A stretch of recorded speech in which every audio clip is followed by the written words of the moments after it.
बिस्मिल्लाहिर्रहमानिर्रहीम। I am Hilal Ahmad and this is Creative Minds tuition academy. आज हम जिस चैप्टर को स्टार्ट करने जा रहे हैं वो है बायोटेक्नोलॉजी। ज़्यादातर स्टूडेंट्स को इस चैप्टर में डिफ़िकल्टीज़ होते हैं, लेकिन इंशाल्लाह मैं इस चैप्टर को ऐसे तरीके से पढ़ाऊँगा कि आपके डिफ़िकल्टीज़ या जो प्रॉब्लम्स है वो दूर हो जाएंगे। सबसे पहले इस चैप्टर को स्टार्ट करने से पहले हमें ये जानना होगा कि बायोटेक्नोलॉजी और जेनेटिक इंजीनियरिंग जो है इन दोनों टर्मिनोलॉजी में फ़र्क क्या है। ठीक है, तो बायोटेक्नोलॉजी जो है ये एक वसी एक ब्रॉड फील्ड है, ब्रॉड सब्जेक्ट है, और जेनेटिक इंजीनियरिंग जो है ये असल में एक टेक्निक यूज़ होता है बायोटेक्नोलॉजी में, या जेनेटिक इंजीनियरिंग जो है ये एक ब्रांच है बायोटेक्नोलॉजी का।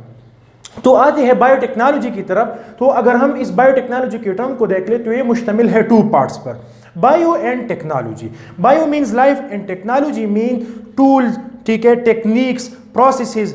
ठीक है, तो बायोटेक्नोलॉजी में हम मुख्तलिफ़ किस्म टूल को, मुख्तलिफ़ किस्म टेक्निक्स को, मुख्तलिफ़ किस्म प्रोसेस को इस्तेमाल कर लेती है। किस पर्पस के लिए? लिविंग ऑर्गेनिजम्स में, और ख़ुसूसन लिविंग ऑर्गेनिजम्स में ह्यूमन बीइंग्स में जो प्रॉब्लम्स होते हैं उन प्रॉब्लम्स को स्टडी करने के लिए, और उन प्रॉब्लम्स के जो सॉल्यूशंस है, सॉल्यूशन जो है उन सॉल्यूशंस को फाइंड आउट करने के लिए, ठीक है, हम यूज़ करते हैं। तो इसे हम कहते हैं बायोटेक्नोलॉजी।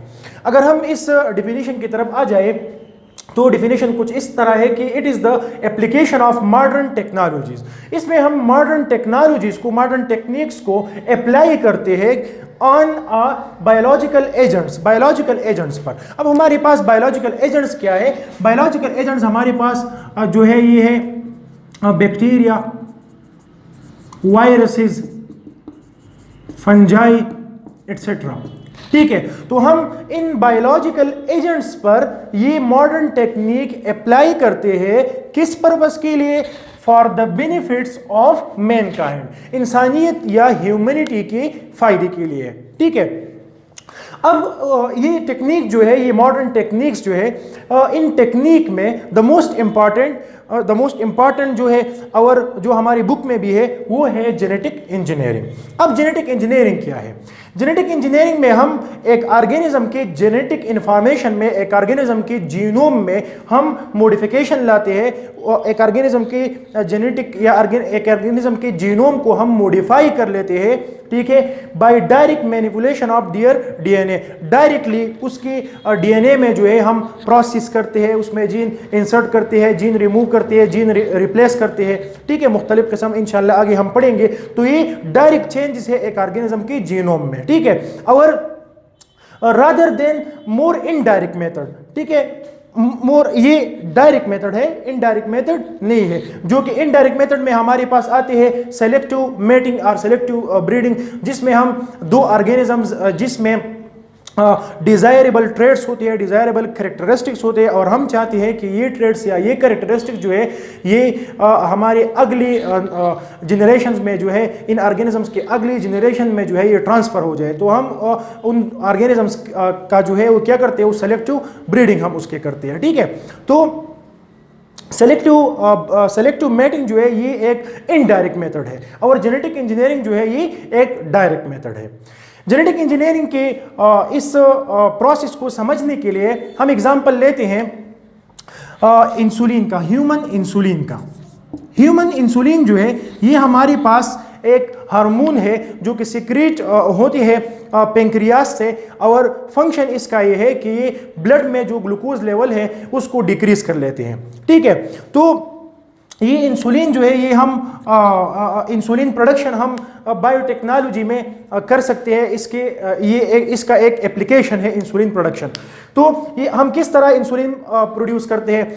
हमें पता है कि इंसुलिन जो हमारे पास है ये एक पॉलीपेप्टाइड है, मतलब एक किस्म प्रोटीन है। ठीक है, तो इसके लिए एक जीन होगा, ठीक है, एक जीन होगा। तो जीन एक्सप्रेशन हम किस चीज़ को कहते हैं? जीन एक्सप्रेशन हम कहते हैं कि जब डीएनए से मैसेंजर आरएनए, ठीक है, तो इस जीन का भी क्या बनेगा? एक मैसेंजर आरएनए बनेगा, ठीक है, और फिर इस मैसेंजर आरएनए जो है ये साइटोप्लाज्म की तरफ जाएगा और वहाँ ये राइबोसोम से पास होगा और ट्रांसलेट होगा, इंसुलिन हमारे पास प्रोड्यूस होगा, ठीक है। तो इस प्रोसेस को ठीक है, ट्रांसक्रिप्शन और ट्रांसलेशन के प्रोसेस को हम क्या कहते हैं, हम इसे कहते हैं जीन एक्सप्रेशन, ठीक है, जीन एक्सप्रेशन। तो अगर हम इंसुलिन का एक जीन ले लें और इसे इंसर्ट कर ले एक बैक्टीरिया में, ठीक है, जिस तरह फॉर एग्जांपल हमारे पास मैं चाहता हूं कि मैं इंसुलिन प्रोड्यूस कर लूं, ठीक है, तो मैं किस तरह इंसुलिन को प्रोड्यूस करूंगा? सबसे पहले मेरे लिए जीन को फाइंड आउट करना होगा कि इंसुलिन के लिए कौन सा जीन है, ठीक है। जब मैंने जीन फाइंड आउट कर लिया, ठीक है, इस जीन को मैं कहूंगा जीन ऑफ इंटरेस्ट, ठीक है, क्योंकि इसका फंक्शन जो है वो क्या है, वो नोन है अभी, ठीक है। तो सबसे पहले हमारे पास है जीन ऑफ नोन फंक्शन, ठीक है, जीन ऑफ इंटरेस्ट। अब मैं इस जीन ऑफ इंटरेस्ट को एक ऑर्गेनिज्म में ट्रांसफर करूंगा, तो ट्रांसफर टू अनदर ऑर्गेनिज्म, ठीक है, वो ऑर्गेनिज्म इस जीन को ओरिजिनली उस ऑर्गेनिज्म में ये जीन नहीं होगा, ठीक है, ओरिजिनली लैक इट, ठीक है। तो जब मैं ट्रांसफर करूंगा तो ये ट्रांसफर जो है, ये जीन ट्रांसफर, ये हम थ्रू वेक्टर कर लेते हैं या इसको हम वेक्टर डीएनए भी कह सकते हैं। और ज्यादातर जो हमारे पास जो वेक्टर है या वेहिकल डीएनए जो है ये यूज होता है वो है बैक्टीरियल प्लाज्मिड ज्यादातर क्यों जेनेटिक इंजीनियरिंग में यूज होता है, तो इंशाल्लाह नेक्स्ट लेक्चर्स में हम इनके बारे में डिटेल से पढ़ेंगे। अब ये जीन जो है ये मैंने ट्रांसफर किया एक ऑर्गेनिज्म में, जो कि उस ऑर्गेनिज्म में वो जीन पहले से एब्सेंट था, ठीक है। तो उस ऑर्गेनिज्म में ये जीन जो है, ये जीन इट विल रिप्लिकेट, इसका रिप्लिकेशन प्रोसेस होगा, ठीक है, replicate normally and handed over to the next generation. और ये जीन जो है, जब ये ऑर्गेनिज्म फॉर एग्जांपल ज्यादातर हम लेते हैं एस्क्रिचिया कोलाई बैक्टीरियम जो है, ठीक है, तो जब वो बैक्टीरियम जो है वो रिप्लिकेट होता है तो उसके साथ वो जीन जो है उसका भी कॉपी बनता है, ठीक है। तो अब ये बात जहन में रख लें, यहां मैंने ये जीन जो है ये इंसर्ट किया किस पर्पस के लिए? इंसुलिन प्रोडक्शन के लिए। जीन को हम जीनोम में इंसर्ट कर लेते हैं दो पर्पस इसके लिए मेनली, ठीक है। एक पर्पस तो ये होता है कि इस जीन से जो प्रोडक्ट हो हमें वो प्रोडक्ट चाहिए, ठीक है। दूसरा ये कि इस जीन का हमें बहुत सारी कॉपीज जो है वो चाहिए, तो हम उस प्रोसेस को cloning process, gene cloning process कहते हैं। जीन क्लोनिंग हमारे पास क्या है कि जब हम एक जीन्स के बहुत सारी कापियां बनाती है, बहुत सारी कॉपीज जो है वो बनाती है, तो उसे हम जीन क्लोनिंग कह सकते हैं, ठीक है।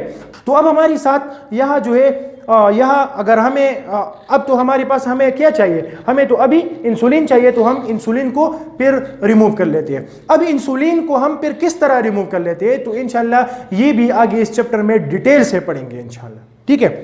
तो ये तो हो गया जस्ट एक एग्जांपल कि हम किस तरह इंसुलिन प्रोडक्शन करते हैं by the use of genetic engineering. इसके इंसुलिन के अलावा हम अदर केमिकल्स को भी प्रोड्यूस कर लेते हैं, जिस तरह हमारे पास है मुख्तलिफ किस्म वैक्सीन्स हमारे पास है, ठीक है। इसके अलावा इंटरफेरांस है, इंटरफेरांस हमारे पास एंटीवायरल है, ठीक है। इसके अलावा हमारे पास मुख्तलिफ किस्म हार्मोन्स है, एंटीबायोटिक्स है, हार्मोन्स है, हार्मोन्स में हमारे पास जो है ग्रोथ हार्मोन्स है एटसेट्रा, ठीक है।